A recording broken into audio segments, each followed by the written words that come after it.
Bienvenue sur Voix interdite. Aujourd'hui, une analyse qui concerne directement le Maghreb. Les récentes tensions entre l'Iran et les États-Unis font trembler le Golfe, mais leurs ondes de choc pourraient atteindre l'Afrique du Nord, l'Algérie, le Maroc, la Tunisie et la Libye observent. Et ils ont toutes les raisons de s'inquiéter, car dans ce grand jeu des puissances, personne ne reste vraiment neutre. Décryptons ensemble ce que les médias mainstream ne vous expliquent pas. Pour comprendre les enjeux actuels, revenons aux fondamentaux. L'Iran et les États-Unis s'affrontent depuis 1979. Cette rivalité a connu des hauts et des bas, mais elle n'a jamais vraiment cessé. Les bases américaines dans le Golfe sont au cœur de cette confrontation. Elles représentent la projection de puissance de Washington dans la région.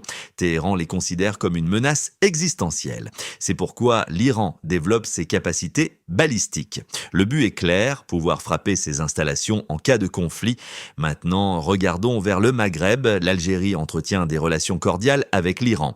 Les deux pays partagent une vision anti-impérialiste. Ils coopèrent dans plusieurs domaines stratégiques. Le Maroc, lui, a rompu ses relations avec Téhéran en 2018. Rabat accusait l'Iran de soutenir le Polisario via le Hezbollah. Cette rupture a rapproché le royaume des monarchies du Golfe. La Tunisie maintient une position plus discrète. Elle évite de prendre parti dans ce conflit. La Libye, quant à elle, reste fragmentée. Les différentes factions y ont des allégeances variées.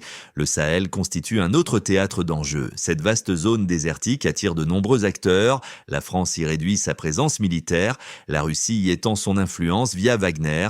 Les États-Unis y maintiennent des bases de drones et l'Iran cherche aussi à y développer des contacts. Ce contexte régional complexe est essentiel. Il permet de comprendre pourquoi une escalade dans le Golfe affecte le Maghreb. Analysons maintenant les dynamiques stratégiques en jeu. Premièrement, examinons la position algérienne. Alger a toujours défendu le principe de non-ingérence, mais elle n'est pas indifférente aux tensions irano-américaines. L'Algérie partage avec l'Iran une méfiance envers l'Occident. Les deux pays sont des producteurs majeurs d'hydrocarbures. Ils ont intérêt à une certaine stabilité des prix. Une escalade dans le Golfe ferait monter les cours. Cela profiterait à court terme aux finances algériennes, mais cela créerait aussi une instabilité dangereuse. Alger préfère donc une désescalade contrôlée. Deuxièmement, observons la stratégie marocaine. Rabat s'est clairement positionné dans le camp américain. Les accords Abraham ont scellé ce choix. Le Maroc a normalisé ses relations avec Israël. En échange, Washington a reconnu la marocanité du Sahara. Cette alliance place le royaume dans une position délicate. En cas de conflit ouvert, le Maroc serait sous pression. Il devrait peut-être offrir un soutien logistique aux Américains.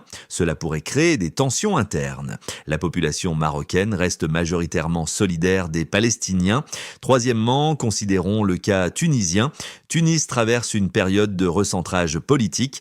Le président Sayed privilégie une diplomatie souverainiste. La Tunisie refuse de s'aligner sur un camp ou un autre. Cette neutralité active pourrait être mise à l'épreuve. Quatrièmement, n'oublions pas la Libye. Ce pays reste le maillon faible de la région. Les factions libyennes sont perméables aux influences extérieures. Un embrasement régional aggraverait le chaos libyen. Les trafics d'armes vers le Sahel s'intensifieraient. Cinquièmement, parlons du Sahel justement. Cette zone est devenue un enjeu géopolitique majeur. Les groupes armés y prolifèrent. Les grandes puissances s'y disputent l'influence. Une déstabilisation du Golfe aurait des effets en cascade. Les flux financiers vers certains groupes pourraient augmenter. La compétition entre puissances s'intensifierait. Quels sont les véritables enjeux pour les populations maghrébines? Le premier enjeu est économique. Les économies nord-africaines dépendent des hydrocarbures. L'Algérie et la Libye sont des exportateurs. Le Maroc et la Tunisie sont des importateurs. Une flambée des prix aurait des effets contrastés. Les exportateurs verraient leurs revenus augmenter. Mais l'instabilité régionale freinerait les investissements. Les importateurs souffriraient directement. Leurs factures énergétiques exploseraient. L'inflation toucherait les populations les plus vulnérables. Le deuxième enjeu est sécuritaire. Le Maghreb est déjà confronté à des menaces terroristes. Une escalade dans le Golfe pourrait les aggraver. Les groupes djihadistes pourraient recevoir davantage de financement. Les routes de trafic d'armes se multiplieraient. La Libye deviendrait encore plus instable. Le Sahel s'embraserait davantage. Les frontières sud de l'Algérie seraient sous pression. Le troisième enjeu est diplomatique. Les pays maghrébins devront faire des choix. Rester neutre deviendra de plus en plus difficile. Les pressions américaines s'intensifieront, les offres russes et chinoises aussi. Chaque État devra définir ses priorités stratégiques. L'Union du Maghreb arabe reste paralysée. Elle ne peut pas parler d'une seule voix. Chaque pays devra naviguer seul. Le quatrième enjeu concerne les populations.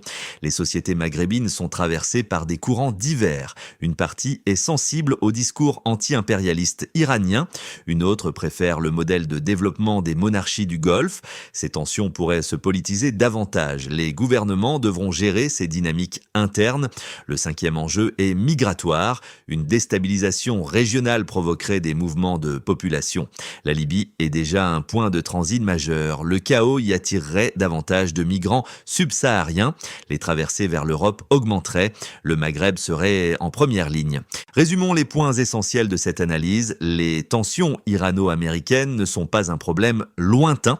Elles concernent directement le Maghreb et le Sahel. Les équilibres régionaux pourraient être bouleversés.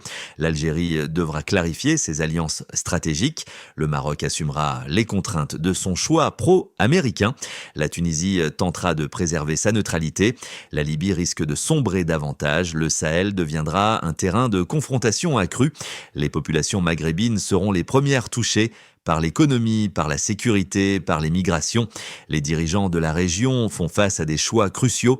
Leurs décisions façonneront l'avenir de millions de personnes. La question qui se pose maintenant est la suivante. Les pays du Maghreb ont-ils les moyens de rester autonomes? Peuvent-ils éviter de devenir des pions dans ce grand jeu ou seront-ils contraints de choisir un camp? Donnez-nous votre avis dans les commentaires. Pensez-vous que l'Algérie et le Maroc peuvent surmonter leurs différends face à une menace commune? La coopération maghrébine est-elle possible? Votre perspective nous intéresse. Si cette analyse vous a interpellé, abonnez-vous à Voix interdite. Chaque jour, nous décryptons les sujets qu'on vous cache à deux mains.